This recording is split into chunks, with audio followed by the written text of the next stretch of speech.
Hello मित्रों, आप सभी को नमस्कार। कैसे हैं आप सब? आशा करता हूं कि आप सब स्वस्थ होंगे। तो मित्रों, आज का जो मेरा महत्वपूर्ण विषय है वह है सरस्वती नदी के बारे में। आज हम कुछ अपने विचारों को साझा करेंगे अपने वीडियो के माध्यम से। और आप सभी का मेरे यूट्यूब चैनल एंटरटेनमेंट ब्लॉग में बहुत बहुत स्वागत है। तो साथियों, कृपया वीडियो को पूरा देखें, अंत तक देखें, अन्यथा आपसे महत्वपूर्ण जानकारी छूट जाएगी। तो साथियों, आज हम बताएंगे आपको सरस्वती नदी के बारे में, इनकी पौराणिक मान्यता क्या है और सरस्वती नदी का किस गांव से संबंध माना जाता है, इनका अस्तित्व और ये कैसे विलुप्त हुई, ऐतिहासिक और पर्यावरणीय महत्व और हरिद्वार का धार्मिक महत्व, उत्तराखंड का महत्व। आज हम ढेर सारे चीज़ों पे, ढेर सारी बातों पे प्रकाश डालेंगे। और गंगा यमुना सरस्वती संगम, अदृश्य सरस्वती का मिलन। तो आज हम ढेर सारे विषयों पे चर्चा करेंगे साथियों। इनका मार्ग क्या है और इनके विलुप्त होने का कारण क्या है। तो आज हम ढेर सारे विषयों पर चर्चा करेंगे। कृपया आप सभी लोग वीडियो पर बने रहें। और अब हम देर न करते हुए आगे बढ़ते हैं वीडियो की तरफ। तो मित्रों, देर न करते हुए हम आगे बढ़ते हैं। तो सरस्वती नदी का परिचय हम पहले आप सबको दे देते हैं। तो मित्रों, जैसा कि आप सब जानते हैं कि सरस्वती नदी प्राचीन भारत की एक महान नदी थी, जिसका उल्लेख वेदों, महाभारत और अन्य प्राचीन ग्रंथों में मिलता है। यह सिंधु घाटी सभ्यता के विकास में महत्वपूर्ण भूमिका निभाने वाली नदियों में से एक थी। इसे ज्ञान, संस्कृति और आध्यात्मिकता की प्रतीक माना जाता है। साथियों, ऋग्वेद में इसे एक विशाल और पवित्र नदी बताया गया है, जो हिमालय से निकलकर राजस्थान और हरियाणा होते हुए अरब सागर में मिलती थी।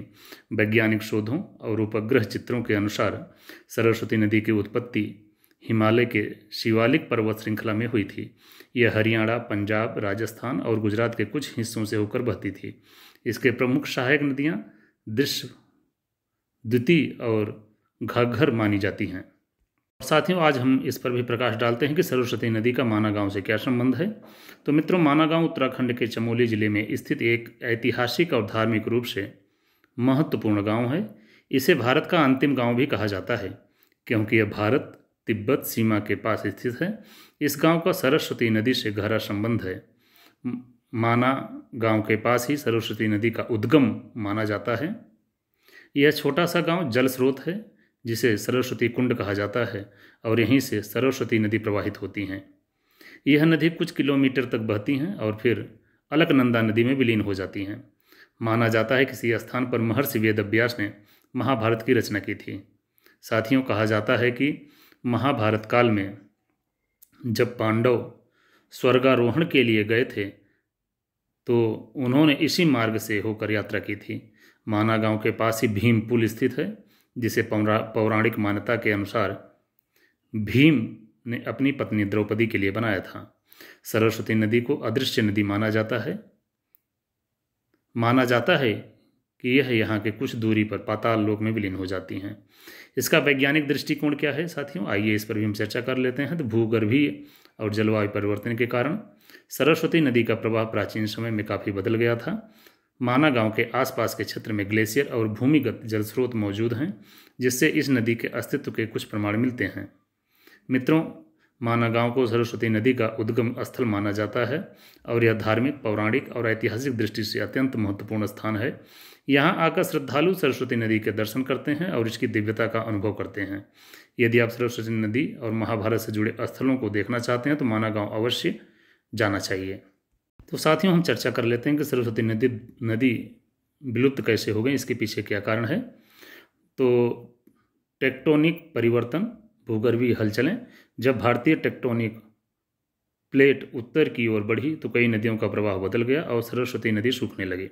जलवायु परिवर्तन, कई हजार साल पहले मानसूनी बारिश कम होने लगी, जिससे नदी का जल स्तर घटता गया। सिंधु घाटी सभ्यता का पतन, इस नदी पर आधारित कई सभ्यताएं विकसित हुई थी, लेकिन नदी के सूखने के कारण लोग अन्य क्षेत्रों में पलायन करने लगे। रेगिस्तानीकरण, राजस्थान का थार मरुस्थल पहले से इतना विस्तृत नहीं था, लेकिन धीरे धीरे बढ़ते रेगिस्तान ने नदी को समाप्त कर दिया।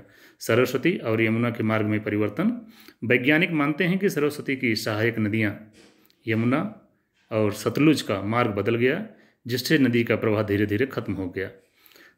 हाल के अध्ययनों में राजस्थान और हरियाणा के कुछ हिस्सों में जल स्रोत और प्राचीन नदी प्रवाह मार्ग की पहचान की गई है। जिससे यह पुष्टि होती है कि कभी इस क्षेत्र में सरस्वती नदी थी। मित्रों, आगे हम बात कर लेते हैं कि संगम, गंगा यमुना और अदृश्य सरस्वती का मिलन। संगम का अर्थ होता है दो या अधिक नदियों का मिलन। भारत में सबसे प्रसिद्ध संगम प्रयागराज उत्तर प्रदेश में स्थित, यहाँ 3 नदियाँ गंगा, यमुना और अदृश्य सरस्वती मिलती हैं। साथियों, गंगा हिमालय से निकलती हैं और जीवनदायिनी मानी जाती हैं। यमुना या यमुनोत्री से निकलती हैं और गंगा की सहायक नदी हैं। सरस्वती, इसे अदृश्य माना जाता है, लेकिन पौराणिक मान्यताओं के अनुसार यह संगम में गुप्त रूप से मिलती हैं। संगम स्थल का धार्मिक महत्व अत्यधिक है। यहाँ कुंभ और अर्ध कुंभ मेले का आयोजन होता है, जहाँ लाखों श्रद्धालु स्नान करते हैं। साथियों, आगे हम बात कर लेते हैं हरिद्वार उत्तराखंड का महत्व। हरिद्वार भारत के 7 प्रमुख तीर्थ स्थलों में से एक है। इसे गंगा का द्वार भी कहा जाता है, क्योंकि यहीं से गंगा नदी पहाड़ों से मिलकर मैदानों में प्रवेश करती हैं।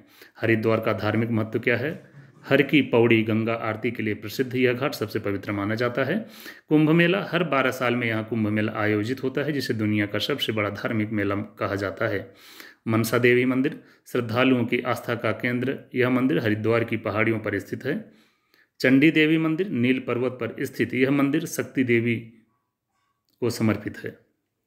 साथियों, हरिद्वार का ऐतिहासिक और पर्यावरणीय महत्व भी जान लेते हैं। यह प्राचीन समय से ही ऋषियों, मुनियों और साधुओं का ध्यान स्थल रहा है। यहाँ की प्राकृतिक सुंदरता और हरियाली इसे पर्यटन स्थल के रूप में भी प्रसिद्ध करती है। यह गंगा नदी संरक्षण परियोजना और जलवायु परिवर्तन अध्ययन का भी एक महत्वपूर्ण केंद्र है।